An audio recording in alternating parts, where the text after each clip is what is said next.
તો સવારના પોરમાં આપણે નીકળી ગયા હતા નહીં ધોઈને ફરવા ઓલે નતા જે આપણા કામથી ગયા હતા સ્પેશિયલ અને આજુબાજુ ખેતી ચાલુ હતી એરંડા વાવ્યા હતા એટલે ઠંડી જબરજસ્ત લાગતી હતી. હું સ્વેટર બેટર પહેરીને આવી જતો તૈયાર થઈને જોઈ મંદિરના દર્શન કરીને પહોંચવાનું હતું મારે ઘેર.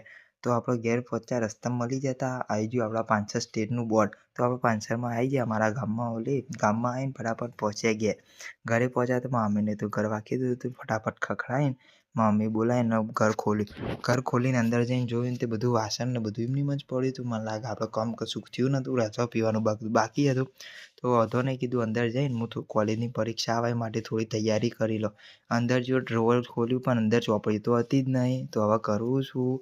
તો મને ઈચ્છા હતી હા મલિક અંદર બેગમાં પડી હશે. તો બેગમાં જે મેં જોયું તો એક ચોપડો હતો અને ચોપડીઓ હોમ સાઈડમાં પડી હતી. એકલા હું બધી ચોપડીઓ ભેગી કરીને એક સાઈડ કરી દીધી. હું બેસી ગયો સીધો પહોંચવા ઓલી. તો અમારા 5 વિષય હતા. તો 5 વિષય જઈ અને પલંગમાં મેં નાખ્યો ને પલંગમાં બેસી ગયો હું વાંચવા ઓલી.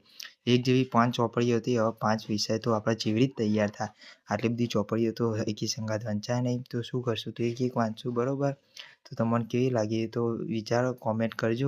ચોપડીઓ હું એકી સંગાત વાંચી એક નહીં વાંચી શકું. તો આપણે મળીએ બીજા વ્લોગમાં. જય માતાજી.